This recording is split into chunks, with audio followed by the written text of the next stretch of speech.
일단 사부 문제는 제시어로 바람이 있었고요. 바람의 이미지를 표현하도록 했는데 소재로는 바람개비 2개를 줬습니다. 사진에는 저렇게 조립된 형태로 되어 있지만 실제로는 학생들이 조립을 하게 했고요. 그래서 형태적으로는 다양하게 사용할 수 있었던 걸로, 소재가 처음에 나왔을 때 조립되기 전과 후 어떤 형태로 활용할 것인지, 혹은 주제어를 시각화하는 과정에서 어떤 배치를 할 것인지, 아니면 바람을 표현하기 위해서 잔상을 해도 되는 걸까라는 고민들을 했었을 것 같아요. 실제로 기초 디자인을 하면서는 잔상을 표현하는 일은 많이 없었기 때문에 아이들이 이 부분도 좀 고민을 하지 않았을까. 앞서 말씀드린 고민들을 통해서 그림을 3가지로 분류를 해봤습니다. 첫 번째로는 이제 가장 큰 그림이 총장상을 받은 그림이고요. 나머지 3개는 특선작인데요. 바람의 느낌을 시각화를 어떻게 했는지 그런 화면 구성을 했던 그림들 4개를 추려보았어요. 특선작들은 바람이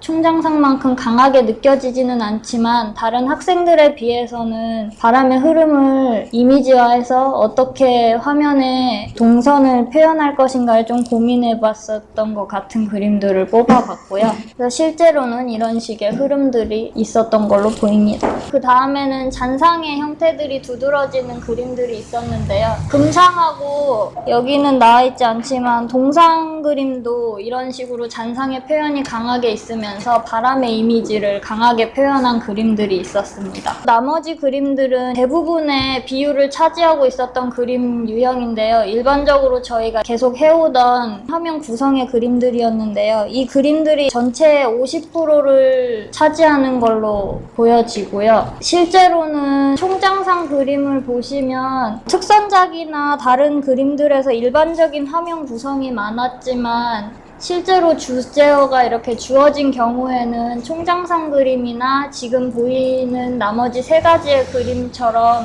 어느 정도는 바람의 흐름이나 이런 시각화에 대한 부분들을 좀 더 신경 써야 하지 않나 생각을 해봤습니다. 그래서 비수상작들을 보시면요, 그냥 일반적인 화면 구성, 물론 밀도나 완성도 이런 것들이 떨어지는 건 기본적인 사항이고요. 일반적인 구성을 하면서 비례를 챙기지 못했던 그림들, 그리고 다른 그림들도 나름 잔상이나 율동감을 표현하려고 했지만 그런 느낌들이 다소 약했던 것들도 있었고요. 실제로 특선에 있었던 그림들과 비슷한 느낌들이 있는 그림들도 있기는 했지만 주제어를 시각화하기에는 조금 부적절한 그림들이 비수상작에 많이 있었습니다. 그래서 수상작, 비수상작 혹은 본상과 본상이 아닌 그림들의 차이를 조금 얘기를 해보면 바람이 잘 느껴지는지, 그 바람을 어떻게 표현했는지가 중요했던 것 같고요. 주제어를 소재를 통해서 적극적으로 잘 표현을 해야 되겠다고 판단을 했습니다. 그러면 어떻게 아이들에게 이해를 시켜서 수업을 진행을 해야 될까를 고민을 해보았는데요. 실제로 총장상에 보시면 바람개비가 조립된 형태와 그렇지 않은 형태를 골고루 사용하면서 바람의 흐름을 표현한 것들이 두드러지게 나타나는데요. 그건 이제 소재에 대한 이해도가 얼마나 높았느냐에 대한 문제였던 것 같고요. 또 하나 더 추가를 하자면 추상 단어를 어떻게 시각화할 것인지가 중요했던 것 같아요.